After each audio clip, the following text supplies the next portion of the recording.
नमस्कार.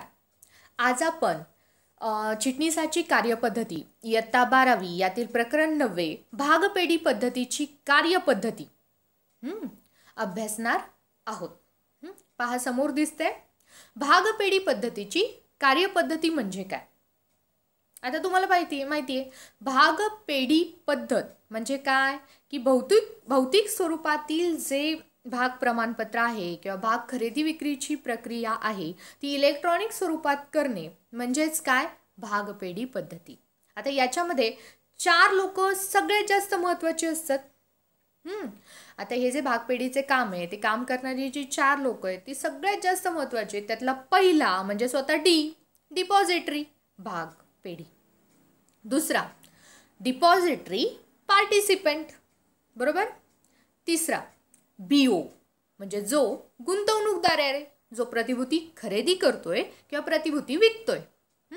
आणि चौथा म्हणजे ज्या कंपनीची ती प्रतिभूती आहे अशी इश्युअर कंपनी, जी प्रतिभूती इश्यू करतीये, जी प्रतिभूती विकण्यासाठी किंवा प्रतिभूती देतीये अशी कंपनी. आलं लक्षात. मग या 4 जणांमध्येच हे भागपेढीचं काम चालतं. ते काम आपल्याला आज पाहायचं आहे, अभ्यासायचं आहे. चला तर मग पाहूयात भागपेढी पद्धतीची कार्यपद्धती. सगळ्यात पहिल्यांदा भौतिक स्वरूपातील प्रतिभूतींचे इलेक्ट्रॉनिक स्वरूपात रूपांतर करणे म्हणजे कुठली प्रक्रिया पाहतोय आपण, डीमॅट.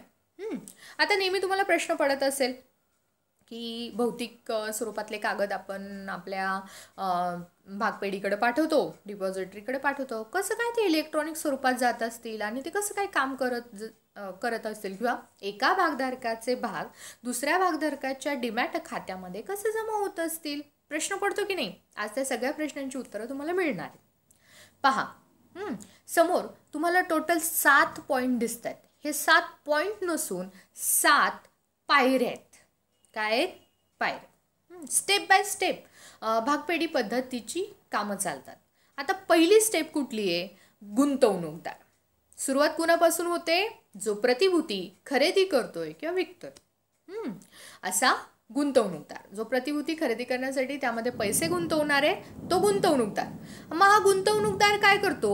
DRFच्या 3 प्रती आणि भाग प्रमाणपत्र DPकडे सादर करतो. दोघं जण, कुठलं? BO आणि DP. गुंतवणूकदार काय करतो की त्याला DRF म्हणजे डीमॅट विनंती अर्ज. पहा, D म्हणजे डीमॅट, R म्हणजे रिक्वेस्ट आणि F म्हणजे फॉर्म. डीमॅट विनंती अर्जाच्या 3 प्रती आणि त्याच्याकडं असलेलं ओरिजिनल भाग प्रमाणपत्र DPकडे सादर करतो. आता DPकडं DRFचा अर्ज आलाय आणि भाग प्रमाणपत्र आलाय. मग DPचं काम काय असेल? दुसरी स्टेप, DP ही विनंती त्याच्या प्रणालीमध्ये नोट आउट करतो म्हणजे नमूद करतो आणि डिपॉझिटरीला DRF पाठवतो म्हणजे तोच विनंती अर्ज डिपॉझिटरीकडे पाठवतो. ही दुसरी स्टेप झाली. तिसरी स्टेप, DP भाग प्रमाणपत्र आणि DRF इश्युअर कंपनीकडे पाठवतो. पहिलं गुंतवणूकदार DPकडे पाठवतो. DP त्याच्याकडे नोंद करून एक काम काय करतो? डिपॉझिटरीकडे पाठवतो आणि दुसरं इश्युअर कंपनीकडे पाठवतो. दोघांनाही कळवतो. मग चौथी स्टेप काय होती? इश्युअर कंपनी डिमॅटीकरणाची तपासणी करते. आता प्रतिभूती कुणाच्या आहेत? इश्युअर कंपनीच्या. मग तपासणी कोण करणार? इश्युअर कंपनी, बरोबर. मग इश्युअर कंपनी डिमॅटीकरणाची तपासणी करते आणि तसं डिपॉझिटरीला कळवते. मग 5वी स्टेप काय सांगते? डिपॉझिटरी ही आपल्या प्रणालीमध्ये विनंती नमूद करते आणि इश्युअरला पाठवते. मग डिपॉझिटरीचं काम होतं. डिपॉझिटरी काय करते? आपल्या प्रणालीमध्ये ते नोट डाऊन करते आणि इश्युअर कंपनीला पाठवते. मग 6वी स्टेप, डिपॉझिटरी गुंतवणूकदाराच्या लाभप्रद मालकाला डीमॅट खात्यात प्रतिभूती जमा करते. मग डिपॉझिटरी काय करते? तो जो गुंतवणूकदार आहे त्याचा जो लाभप्रद मालक आहे त्याच्या डीमॅट खात्यात त्या प्रतिभूती जमा करते आणि तसं DPला कळवते आणि मग DP डीमॅट खात्याचा उतारा गुंतवणूकदाराला कळवतो. अशा प्रकारे डीमॅटीकरण कंप्लीट होतं. थोडंसं अवघड वाटते. मग आपण काय करू? आकृतीच्या स्वरूपात म्हणजे फ्लो डायग्रामच्या स्वरूपात आपण ते अभ्यासूया. पहा, 4 जण खूप महत्त्वाची आहेत. कुठली 4 जणं सांगा बरं. पहिलं तर BO, मग DP, मग भागपेढी आणि मग इश्युअर कंपनी. बरोबर. 4 चौकोनात 4 जणं दिली आहेत आणि त्यांच्यामध्येच हे पूर्ण डिमॅटिकरणाचं काम चालू आहे. पहा, पहिलं कोण? BO काय करतो? आपला DRF आपल्या भाग प्रमाणपत्रासह DP कडे सादर करतो. बरोबर. पहिली स्टेप. मग दुसरा आकडा कुठे? DP आणि भागपेढीच्या मध्ये. पहा, दुसरा आकडा इलेक्ट्रॉनिकची विनंती. बरोबर का? आमचं जे भौतिक प्रमाणपत्र आहे ते इलेक्ट्रॉनिक स्वरूपात रूपांतरित करा अशी विनंती कुणाला कळवतो? भागपेढीला. मग तिसरा कुठे आहे? परत DP काय करतो? तोच अर्ज इश्युअर कंपनीला कळवतो. BO आपला DRF आणि भाग प्रमाणपत्र DP कडे देतं, DP भागपेढीकडे देतं आणि त्याचबरोबर इश्युअर कंपनीला देतं. 3 स्टेप कंप्लीट झाल्या. आता चौथा आकडा कुठे बघा? डिमॅटिकरण विनंतीची पुष्टी. बरोबर. मग इश्युअर कंपनी काय करते? ठीक आहे, त्यांना डिमॅटिकरण करायचं ना, तर ओके करूया असं कुणाला कळवतं? भागपेढीला. बरोबर. मग पाचवं काय? भागपेढी काय करते? मग पाचवं काय? इश्युअर कंपनी काय करते? डिमॅटिकरणाची विनंती भागपेढीला पाठवते. बरोबर. आणि मग भागपेढी त्या विनंतीला पुष्टी देते. बरोबर. इश्युअर कंपनी आणि भागपेढी दोघी पुष्टी देतात. मग 6वं असतं की खात्यात जमा करणे आणि गुंतवणूकदाराला कळवणे. लाभप्रद मालकाच्या खात्यात ते जमा केलं जातं आणि गुंतवणूकदाराला तसं कळवलं जातं. 6वं. आणि सगळ्यात 7वं लास्ट की DP जो आहे तो डीमॅट खात्यामध्ये जे भाग इलेक्ट्रॉनिक स्वरूपात जमा केले त्याचा उतारा, म्हणजे जसं आपण पासबुकची झेरॉक्स काढतो ना, तसं डीमॅट खात्याचा उतारा असतो, तो उतारा BOला पाठवतो. इथं डिमॅटिकरणाची प्रक्रिया 7 स्टेपमध्ये पूर्ण होते. 4 पार्टिसिपेंट आणि त्यांच्यामध्ये होणारे हे 7 पायऱ्या. आलं लक्षात? अगदी तसंच पुढचा प्रश्न, प्राथमिक समहक्क भाग विक्री संदर्भातील भागपेढीची कार्यपद्धती. आता प्राथमिक समहक्क भाग विकायचे आहेत, मग भागपेढी कुठलं काम करते? बघा, इथं पण 4 जण आहेत नेहमीप्रमाणे. कोण कोण? स्वतः डिपॉझिटरी, DP, BO आणि इश्युअर कंपनी. मग इथं पहिली स्टेप काय राहते? इश्युअर कंपनीला प्रतिभूती मागणी अर्ज गुंतवणूकदार सादर करतो. गुंतवणूकदार काय म्हणतो की आम्हाला तुमच्याकडच्या प्रतिभूती खरेदी करायच्यात आणि त्यानुसार तो अर्ज करतो. कुणाला? इश्युअर कंपनीला. मग दुसरी स्टेप काय होते? इश्युअर कंपनीला लाभप्रद मालकासंबंधीच्या माहितीची पडताळणी डिपॉझिटरीकडे करते. मग इश्युअर कंपनी काय म्हणते डिपॉझिटरीला की असं अर्ज झालाय तर तुम्ही त्यांच्या माहितीची पडताळणी करा. ठीक आहे. मग तिसरं, लाभप्रद मालकासंबंधीची माहिती पडताळणी करून डिपॉझिटरी आपला अहवाल इश्युअर कंपनीला देते. मग डिपॉझिटरी सगळी पडताळणी करते आणि तसा अहवाल इश्युअर कंपनीला सांगते. मग चौथी स्टेप, इश्युअर कंपनी डिपॉझिटरीला भाग वाटपाचा तपशील देते. मग इश्युअर कंपनी काय करते? डिपॉझिटरीला तसा भाग वाटपाचा तपशील देते की बाबा पडताळणी झाली, सगळं ओके. इश्युअर कंपनीनी पण ओके केले, डिपॉझिटरीनी पण ओके केले, मग तसा तपशील दिला जातो. पुढं मग आता इश्युअर कंपनीचं ठरलंय की बाबा त्या गुंतवणूकदाराला ते भागवाटप आपण एवढं करणार आहोत ते द्यायचं आहे. मग आता 5वी स्टेप, डिपॉझिटरी लाभप्रद मालकाच्या डीमॅट खात्यात प्रतिभूती इलेक्ट्रॉनिक स्वरूपात जमा करते. मग डिपॉझिटरी काय करते? ते लाभप्रद जो मालक आहे त्याच्या डीमॅट खात्यात प्रतिभूती जमा करते.